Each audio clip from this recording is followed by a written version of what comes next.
মানে আপনাকে বলে দিলাম, আপনি নেত্রীর কাছে বলে দিবেন অস্ত্র হাতে ছবি আসলে যাতে রাগ না করে। পুলিশ কিছু করতে পারছিল না, সাহায্য চাইছে, আমাকে অস্ত্র হাতে নিতে হয়েছে। আমি কিন্তু আর অস্ত্র ছাড়া মুভ করতে পারছি না। দৌড়াইয়া পানিতে নামাইছি সবগুলারে, দুইটারে ধরছি। এখন যাচ্ছি সিদ্ধিরগঞ্জে, আর সজল মোল্লার সাথে আলাপ করছি, বলছি তোমরা আমাকে সাপোর্ট দাও, আমরা চিটাগাং রোড খালি করতেছি। আপনি একটু নেত্রীকে বলে দিয়েন অস্ত্র হাতে আমার ছবি দেখলে উনি যেন রাগ না করেন। কথাগুলো নারায়ণগঞ্জ ৪ আসনের সাবেক এমপি শামীম ওসমানের। ২৪শে জুলাই আন্দোলন ঘিরে এভাবেই আওয়ামী লীগের সাধারণ সম্পাদক ওবায়দুল কাদেরের সঙ্গে ফোনে কথা বলেছিলেন তিনি।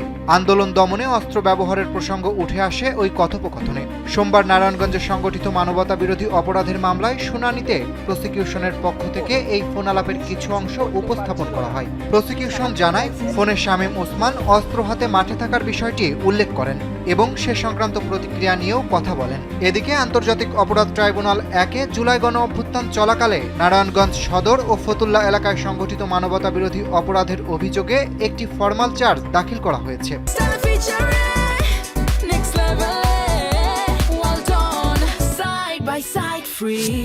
মামলায় শামীম ওসমান সহ মোট ১২ জনকে আসামি করে ৩টি নির্দিষ্ট অভিযোগ আনা হয়েছে। প্রসিকিউশনের দাবি, উপস্থিত ফোন আলাপ ও ফরেনসিক পরীক্ষার মাধ্যমে নারায়ণগঞ্জ ও সিদ্ধিরগঞ্জ এলাকায় সংঘটিত সহিংসতা এবং চিটাগাং রোড এলাকায় অভিযান চালানোর বিষয়ে শামীম ওসমানের সরাসরি সম্পৃক্ততার প্রমাণ পাওয়া গেছে। ট্রাইব্যুনাল আসামিদের বিরুদ্ধে অভিযোগ আমলে নিয়ে আগামী ২৬ জানুয়ারি তাদের গ্রেপ্তার করে হাজির করার জন্য পরোয়ানা জারি করেছেন।